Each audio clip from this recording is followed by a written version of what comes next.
Muito bem, o nosso bate-papo agora é com o Dr. Joaquim Alexandre, esse excelente profissional, advogado.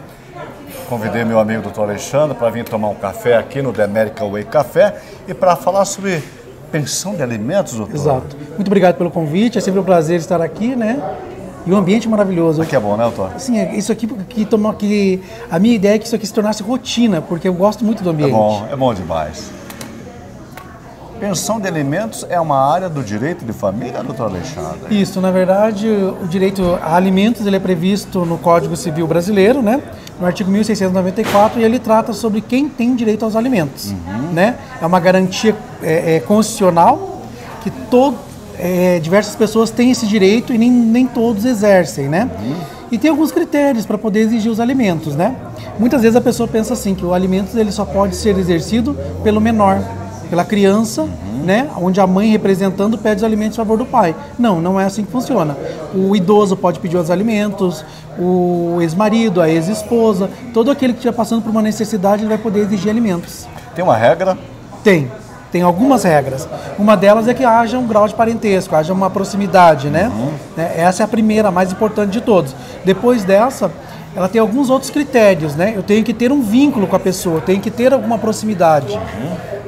Bom, quem pede tem que provar a sua necessidade para que equilibre-se a balança. Isso, a gente trata assim, dentro do artigo 1694, a gente fala sobre a questão de necessidade e a possibilidade. Existe um equilíbrio. A necessidade de quem pede, tá? E a possibilidade de quem paga. Porque de nada adianta eu ter uma despesa com meu filho de 30 mil, se o pai, se o genitor, né, ou a mãe, porque a mãe também paga a pensão alimentícia, ganha R$ 2.500. Então tem que existir um equilíbrio. No caso de filho, ele tem uma idade limite, doutor, para que se pague o que se peça ou não? Para os alimentos em geral, existe sim, existe uma necessidade, né, de pedir, precisou, pode pedir. Ela tem um parâmetro, assim, por exemplo, até quando estiver estudando, até uns 24 anos, existe um parâmetro. Mas isso não quer dizer que eu, na qualidade de filho, meu pai tem um bom padrão de vida, né, minha mãe, e eu descobri que eu tenho um câncer, por exemplo, tenho uma doença. Isso não quer dizer que eu, aos 28, aos 29, aos 30 anos, não possa pedir para ele. E a mesma coisa se aplica ao pai. Não quer dizer que o pai, aos 60 anos, né, 70 anos, não possa pedir alimentos, ou a mãe pedir alimento para o filho que tem um padrão de vida e possa Tem um tempo hábil para se habilitar nessa petição ou não? Não existe assim um prazo determinado em si. O que se pede é o seguinte, por exemplo, eu tenho um filho, né? Eu sou mãe, eu tenho um filho, e o meu filho tem 7 anos. Eu nunca pedi pensão alimentícia. Aí eu espero, meu filho completou 18 anos, e eu vou lá e entro aos 19. Eu já não tenho mais direito. Por que isso? Porque a legitimidade daquele momento em diante é do filho. E os alimentos, ele sempre vai ser custeado, sempre tem que ser pago da data do momento do pedido. Ok, você falou de pensão de alimentos. Eu vi um termo que ele fala aqui, ex-companheiros, o ex-cônjuge. Tem direito. Ele tem esse direito, então não necessariamente precisa, no caso do casal, ter filhos. Eles podem se separar, mesmo não tendo filhos, ou outro pedir uma pensão de alimentos? Exato, tem sim. Por exemplo, aqui o que a gente trata vamos chutar que as duas pessoas, vamos tratar essa situação, viveram 15 anos, né? A mulher hoje tem 60 anos, o marido tem 65, ele é aposentado e a esposa nunca desenvolveu o lado empresarial, comercial. Sempre, né? Foi a famosa profissional do lar, né? Sim. Nunca tive nenhum trabalho laboral. Ela tem todo o direito. Mas há umas inovações que ela não se limita somente a isso. Por exemplo, eu vivi 15 anos, eu sou mulher, eu tenho um ex-marido e eu tenho hoje 55 anos e me separei dele e descobri que eu tenho uma doença grave. Eu não tenho pai, não tenho mãe, não tenho filhos com ele. Mas a única pessoa que eu tive laço nos últimos 15, 20 anos foi com ele. Então, diante disso, eu posso pedir um alimento a ele. Desde que se prove, quem peticiona tem que provar da necessidade. É isso?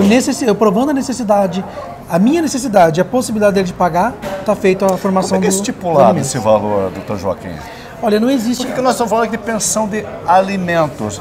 Aí a pessoa pergunta, até vou jogar uma segunda, eu não tenho como, para quem paga, não tem como pagar em alimentos?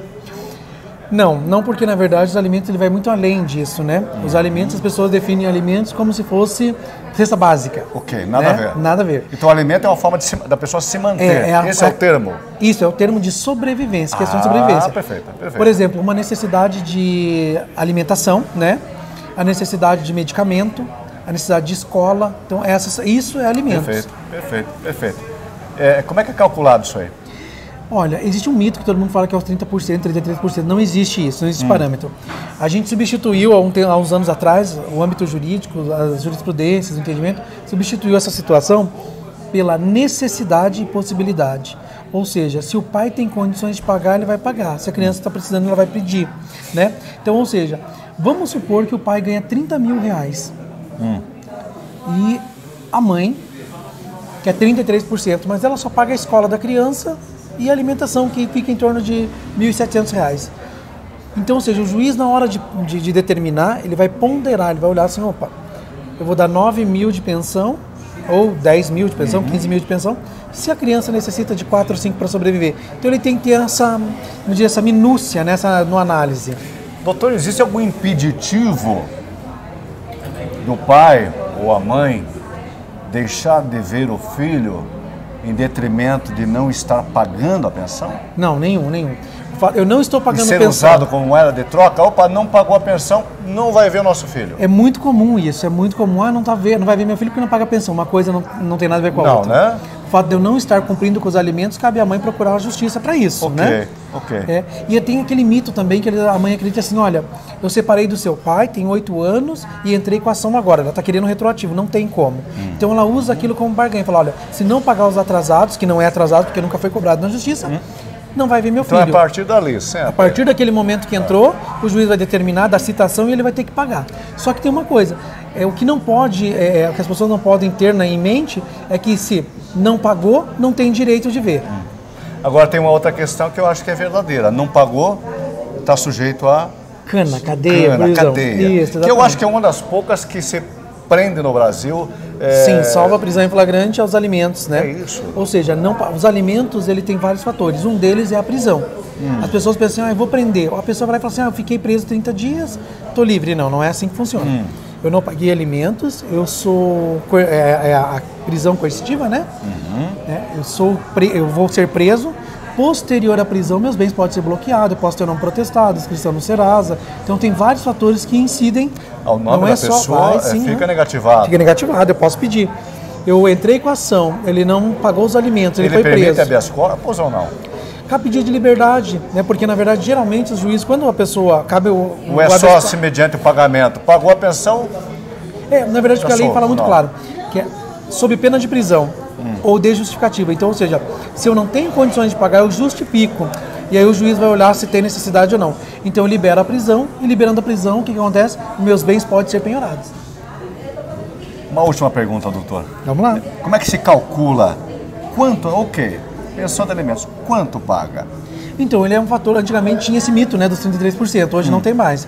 Necessitou. Se meu filho hoje tem um tratamento para uma doença e ele precisa de 10 mil para sobreviver e o pai ganha 20 e eu não ganho nada, o pai vai ter que custear aquele caráter de alimento. Aquela história do 20%, 30%, ele pode ir a 40%, 45%, ele varia. É a necessidade do menor naquele momento. Já que você falou de necessidade, essa pensão, essa necessidade, ela pode ser relativa dependendo da necessidade do momento? Pode ser revisionada. Bom, aumentou os alimentos, aumentou a escola do filho, aumentou o plano de saúde e foi acordado lá atrás que a pensão seria de X. Sim. A pessoa pode peticionar e pedir uma revisão, um aumento? Ela pode tanto revisionar quanto quem paga pode pedir para diminuir, né? Então, ou seja, é um fator, a gente chama de ação revisional de alimentos. Dependendo da situação da pessoa, conforme está naquele momento, você pode pedir para aumentar ou para diminuir. Bom, hoje nós fizemos um pouco diferente. Convidamos 2 profissionais, 2 advogados da equipe aqui do Dr. Joaquim. Um deles é o Dr. Joaquim, a outra é a doutora Ana, que daqui a pouco vai sentar aqui para continuarmos esse assunto que é muito importante. É um assunto do nosso cotidiano, faz parte da nossa vida, né? Bom, só lembrando que o Dr. Joaquim mantém nas redes sociais, inclusive nós estamos gravando também para o seu Instagram aqui, né?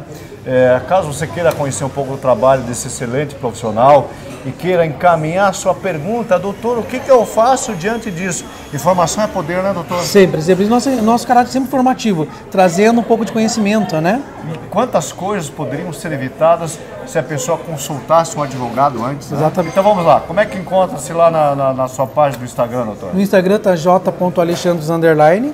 E no Facebook, que é a página do meu escritório, é Dr. Joaquim Alexandre, advogado. Doutor, eu vou chamar agora a doutora Ana. Por enquanto, muito obrigado. Um abraço. Viu? Até o próximo programa.